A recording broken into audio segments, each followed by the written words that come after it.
How we doing, guys? Welcome to the channel. Most people know me as Gandalf, and I'm going to quickly go over the patch notes for Xbox that came out yesterday as of the recording of this video, which was the 11th of November 2019. I'm going to try and cut out a lot of the fluff to keep this short and simple, but let's get to it. The first item on the list is Altar of Bloods that just became available yesterday. A quick overview: it is a fun activity to do, however it's not really worth it in the money department. I will try and test it a bit more in the future and give you more details on it, but to get access to the Altar of Blood you need to complete Memories of the Past. If you have completed all your main missions like I have, you've probably already completed this one here. If you need more information on how to do it, just type in the mission name into YouTube or copy and paste this into YouTube here, and this should give you plenty of guides on what you need to do to get to this stage. The next one, which is really good for new players and people that don't like to pay to win, is the new free pets that have come out. There's 3 different types of pets that you can get. I would recommend, again, for each one of these pets, to make your life easier, copy and paste the name of the pet into YouTube. There will be plenty of guides to show you how to do it. So the first one here is Bartali's Buster, which is a dog. Dogs give you skill XP boosts, which is pretty nice. I've got a couple of dogs myself to help boost my skill EXP. And to do this, you need to complete the main quest, Embarking on an Adventure. The next one is Callus Delphi, which I think is a flying type pet, as it gives you higher grade knowledge increase, so more chance of gaining knowledge and higher grade knowledge on mobs that you kill. And for this one, you need to have completed the quest Looking for Adventure. The final one is a cat that gives you life skill EXP boosts. The name of the pet is Barid Junaid, and to gain access to this pet you need to have complete Awakened the Black Spirit. Once you've done that, you'll be able to receive the quest to receive the pets. Next on the list, there's the item changes. So just a quick one is the matchlock is now able to put in the gear bag to help you equip and unequip certain items that include matchlock in it for those hunters. Next item changes is a bit of a nerf, so they've changed the ability to select durability mode on enhancing weapons from +7 to 14 to +9 from 14. And they've taken that durability option away from armors that used to be from +5 to 14 and given it to +7 to 14. So in each case they have to be 2 levels higher to gain access to durability mode. I don't know a lot of people that do try to gain stacks with anything underneath +13, but if you are one of those people, unfortunately this is a nerf for you.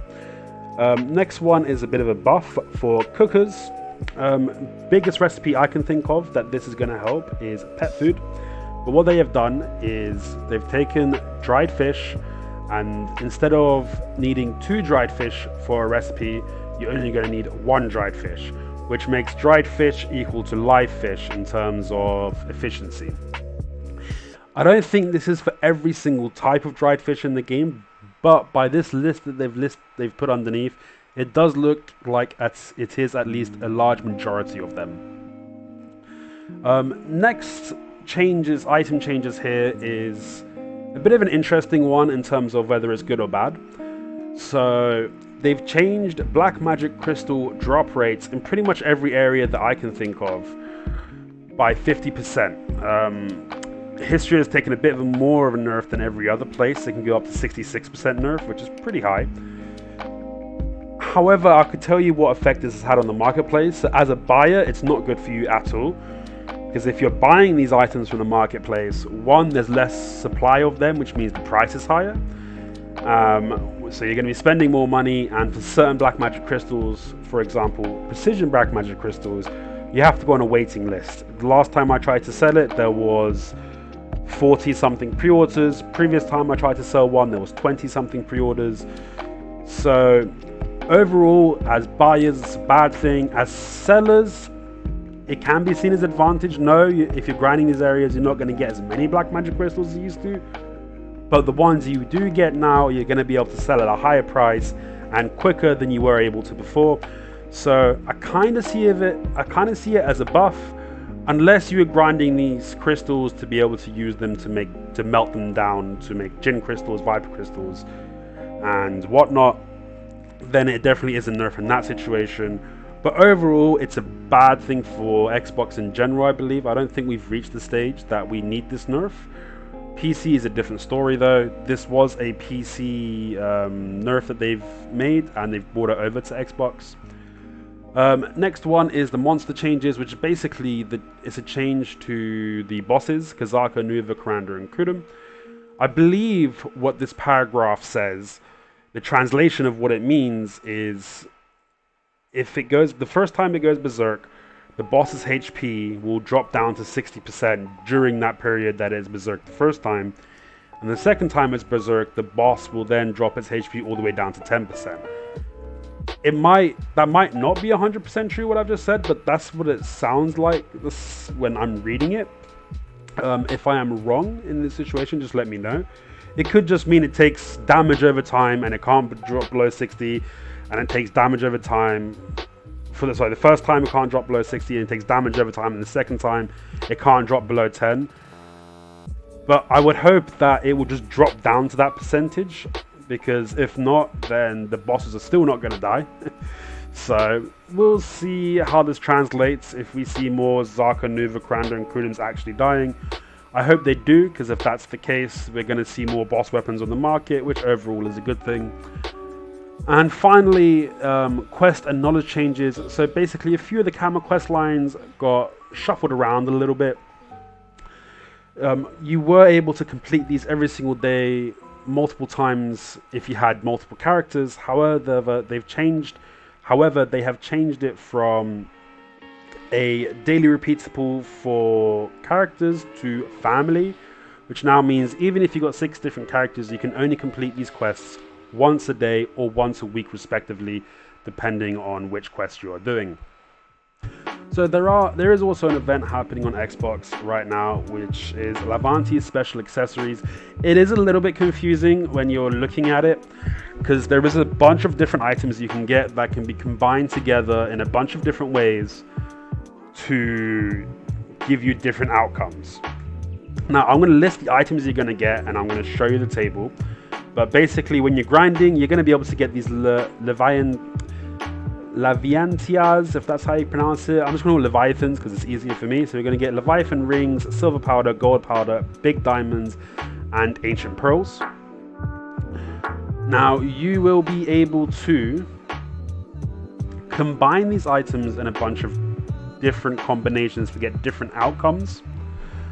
Now, these are the different combinations you can do. I'm not going to list them orally because it's going to sound a bit confusing. If you just look at this table, it gives you a clear representation of what you need to do to get the desired outcome. And again, the items that drop for you in-game, you can hover over it in-game on Xbox, press X, and it will tell you what combinations you need to get your wanted outcome from that as well. So in terms of combinations, I would recommend making silver rings, silver diamond rings, and then use the silver diamond rings to make the splendid boxes. That's the path I would recommend to you. And the reason being, you can even just keep the silver ring, a couple of these for PvP or high-end PvE grinding.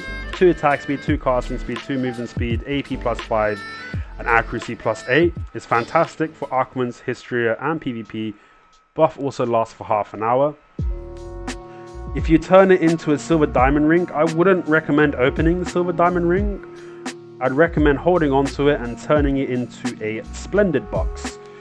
So from here, it's up to you. I would personally hold on to splendid boxes and turn them into shiny boxes.